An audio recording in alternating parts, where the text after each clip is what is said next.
Opa, e aí, como é que vai? Meu nome é Washu e hoje eu estou aqui para fazer o review do meu novo mouse, o Rapool VT9 Pro. Como vocês puderam ver, eu fiz um unboxing desse mouse anteriormente, no meu último vídeo do canal, onde eu falei de forma bem superficial algumas coisas sobre ele.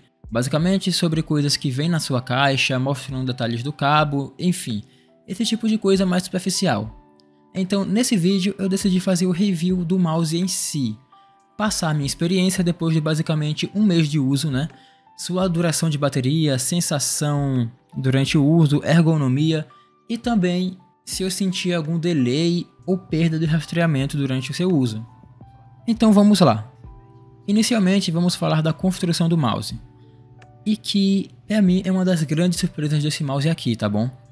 Considerando que ele custa por volta de R$200 na versão de entrada, sem o dongle 4K, isso já com os impostos inclusos, que é bom mencionar.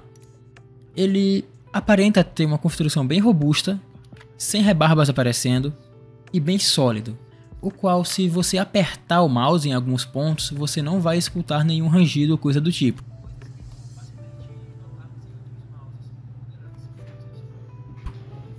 Coisas que são facilmente notáveis em outros mouses, como o Deluxe M800 Pro, que foi o mouse que eu usei anteriormente, do AliExpress.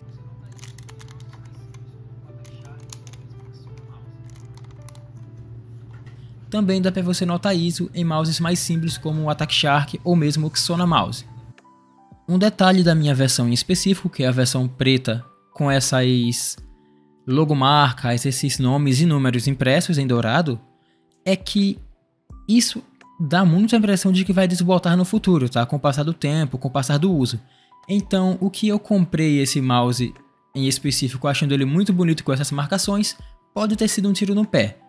Hoje eu escolheria a versão um pouco mais barata, toda lisa, seja a versão preta ou branca, e garantiria que isso não iria acontecer no futuro. Bom, isso aqui é um achismo da minha parte, mas eu não compraria a versão personalizada dessa forma hoje em dia, tá bom? Fica a dica aí pra vocês. Falando do sensor desse mouse, o Rapool VT9 Pro utiliza o sensor PAW3398, o que aparentemente é o mouse com o sensor mais atualizado atualmente, onde seus concorrentes utilizam o PAW3395. Eu vi alguns relatos de que na verdade esse sensor PAW3398 é uma remarcação do 3395 com apenas algumas atualizações de software ou de coisa do tipo, como hardware, enfim, eu não sei dizer ao certo. Mas, até que se prove o contrário, esse é considerado o mouse mais atualizado do mercado, pelo menos até o momento. Com relação aos switches do mouse, coisas que eu não sou muito familiarizado em explicar, então eu não sei muito bem o que falar sobre eles, tá?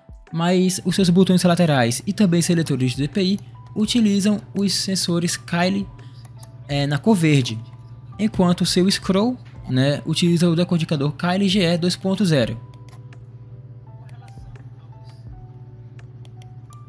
Com relação aos cliques do mouse, os botões do mouse em si, eles utilizam aí os switches Omron D2FC.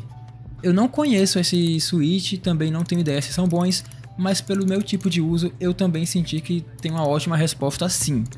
Então se alguém conhece desse switch, vai saber explicar de forma mais adequada do que eu. Inclusive, se possível, quem conhecer, deixa um comentário aí que eu vou fixar ele no vídeo, tá bom? A versão desse mouse que eu peguei, ele veio com o seu sensor de 4000 MHz, o que, pessoalmente, eu não senti muita diferença em relação a 1000 Hz. Muitas pessoas falam que você vai sentir sim diferenças utilizando ele em jogos competitivos, com alta frequência no monitor, enfim, dando maior fluidez, mas pessoalmente eu não senti.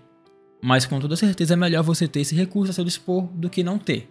E considerando que ele é só um pouco mais caro que a versão de entrada, que vem apenas com receptor de 1000 Hz, vale a pena você pagar sim esse pouquinho a mais. Então fica a dica aí também para vocês. Falando na bateria desse mouse, o VT9 Pro com certeza tem como seu forte a bateria, que possui uma bateria de 800 mAh e que, de acordo com o fabricante, ele vai garantir aí 160 horas de uso. Isso aí utilizando ele em 1000 Hz. Se você utilizar ele com o dongle 4K, setado realmente tudo no máximo, ele vai cair mais ou menos pela metade. É interessante eu falar aqui que durante meu uso, eu fiz o uso dele totalmente no talo, tá? Usando ele em 4000 Hz do começo ao fim, e sua bateria durou do dia 6 de janeiro até o dia 23 de janeiro, onde eu comecei a carregar o mouse quando ele tinha mais ou menos 20% de bateria, ou seja, mais ou menos 17 dias de uso.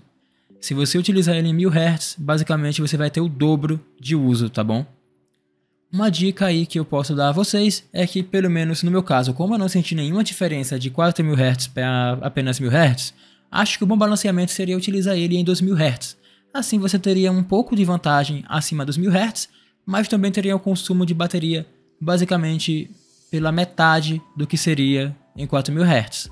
E ainda assim mantendo a vantagem em cima dos numerosos mouses que você tem disponíveis no mercado. De acordo com o fabricante, para você carregar esse mouse de 0 a 100%, ele vai levar em torno de 3 horas. É um tempo bem longo, mas considerando quanto tempo vai durar, não me incomodou nem um pouco.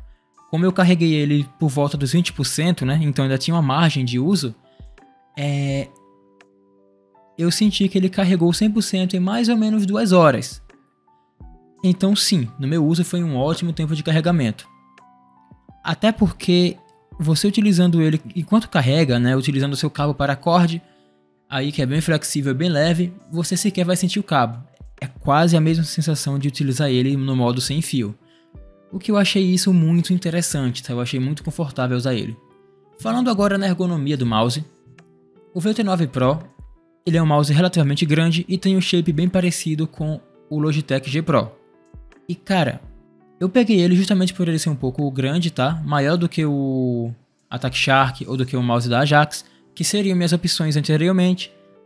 Mas o que eu senti aqui é que ele fica muito bom em pegada palm, principalmente se você tem aí umas mãos maiores, tá? Ou medianas, como as minhas, eu tenho mãos relativamente grandes, então para o meu tipo de pegada, a palm casou muito bem. E também dá para utilizar ele de forma confortável na versão de pegada estilo clown. Eu não vou saber dizer com relação a fingertip, porque eu não faço uso dela.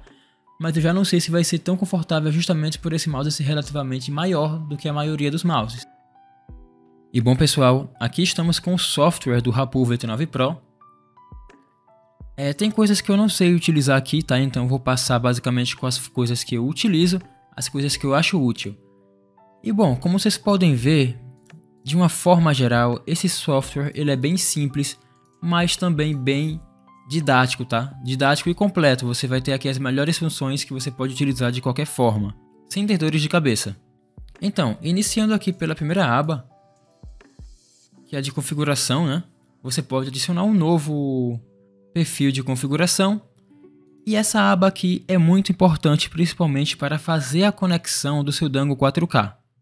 Eu vi vários relatos de pessoas que não estavam conseguindo conectar de jeito nenhum e estavam reclamando em postagens, em comentários do anúncio ou pedindo dicas em vídeos de review.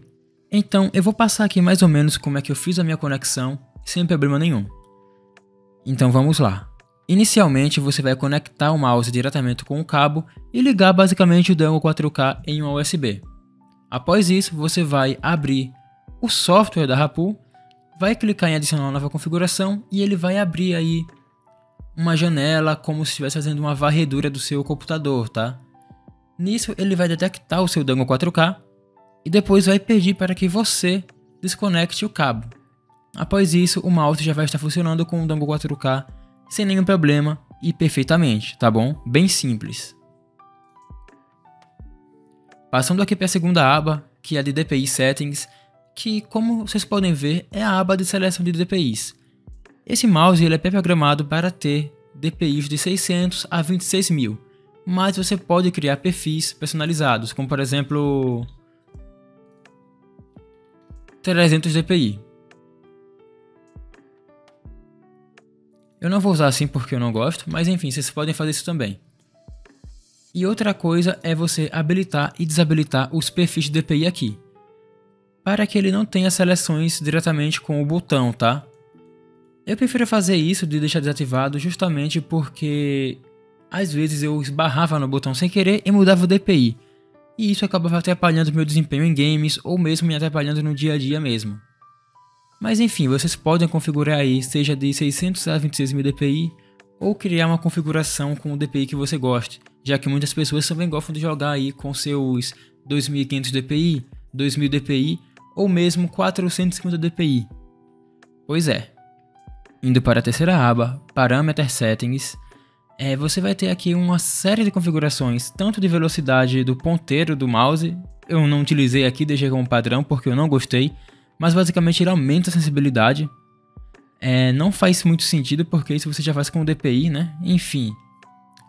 Mas tudo bem. Ele tem também aqui do lado a sensibilidade do scroll do mouse, o qual a cada rolada no scroll ele vai subir ou descer certos números, tá? Aqui eu deixei em 3 porque também foi o padrão, para mim já estava ok.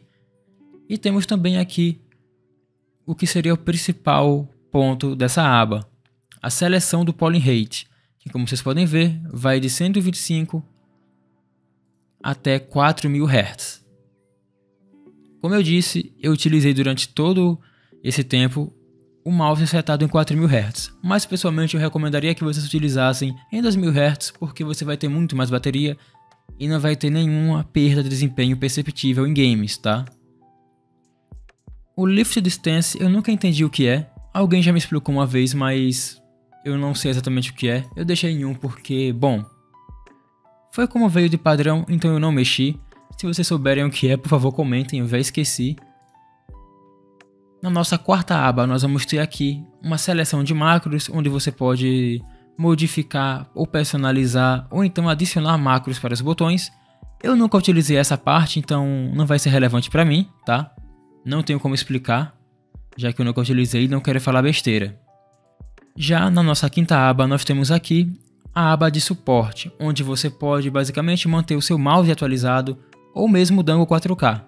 Recentemente eu atualizei aqui o Dango 4K, infelizmente não vou conseguir, né, como vocês podem ver aqui, já está na última versão, mas basicamente você vai colocar para checar updates e então vai atualizar automaticamente sem problemas nenhum. E caso você esteja tendo aí algum problema de incompatibilidade, você pode simplesmente restaurar os padrões de fábrica. Nós temos aqui a parte de Personal Center, que como vocês podem ver, exigem que você logue, mas eu não quero logar, eu não fiz minha conta, então, bom, não tem nada relevante também. Apenas eu diria que é para você deixar configurações salvas, eu imagino, mas basicamente é isso. Mas enfim, com isso nós terminamos a parte do review desse vídeo. E eu já posso dar minhas considerações finais após basicamente um mês de uso do mouse. E eu posso afirmar que esse mouse me surpreendeu aqui em todos os sentidos possíveis. Em construção, em duração de bateria, a questão de conforto também.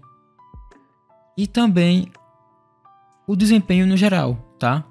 Onde eu não senti problemas com rastreio, ou mesmo perda de sinal, e nenhum delay.